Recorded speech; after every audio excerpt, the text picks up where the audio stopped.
Hello students, let us start with subject English grammar, drilling of lesson number 18, agreement of verb with subject. Please listen carefully and repeat afterwards. The two main parts of a sentence is subject and predicate. The two main parts of a sentence is subject and predicate. The two main parts of a sentence is subject and predicate. Rules of agreement of verb with subject. Rule number 1. If the subject is in singular, then the verb is also in singular. For example, the girl goes to the school.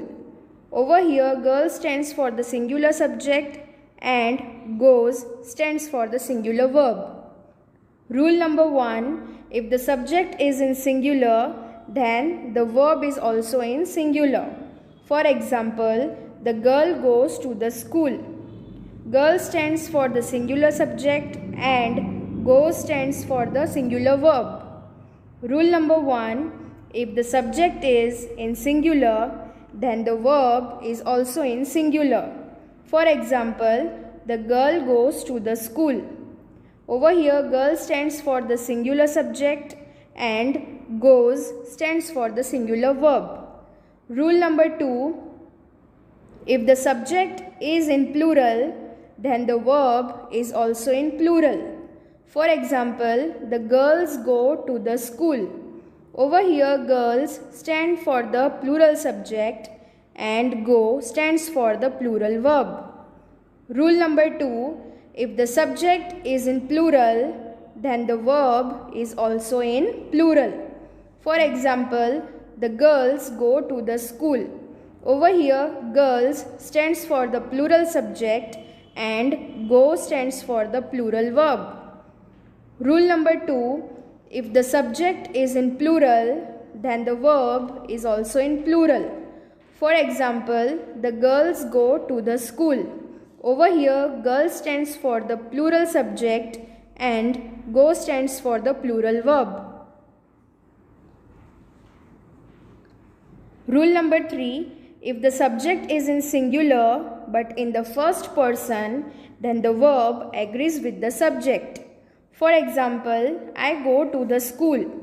Over here, I stands for the singular subject in first person and go stands for the plural verb. Rule number 3. If the subject is in singular but in the first person, then the verb agrees with the subject. For example, I go to the school.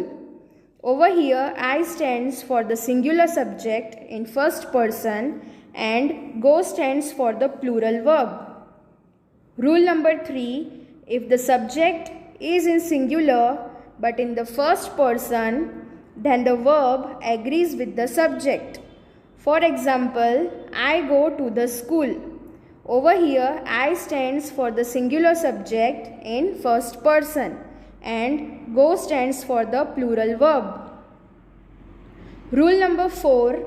If the subject is in the third person, then the verb agrees with the subject. For example, he goes there.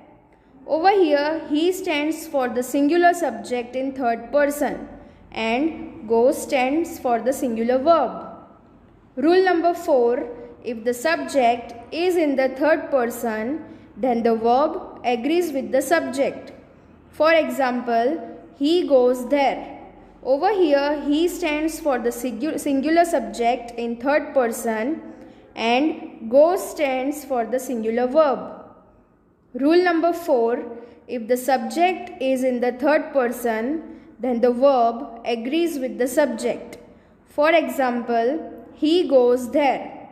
Over here, he stands for the singular subject in third person and goes stands for the singular verb. Hence, the verb agrees with the subject in number, in person. Hence, the verb agrees with the subject in number, in person. Hence, the verb agrees with the subject in number, in person. Rule number 5. Two or more singular subjects joined by and usually take a verb in the plural. For example, Reena and Tina have completed their homework. Bali and Ashok are close friends. Rule number 5. Two or more singular subjects joined by and usually take a verb in the plural. For examples, Reena and Tina have completed their homework. Bali and Ashok are close friends. Rule number 5. Two or more singular subjects joined by and usually take a verb in the plural. For examples, Reena and Tina have completed their homework. Bali and Ashok are close friends.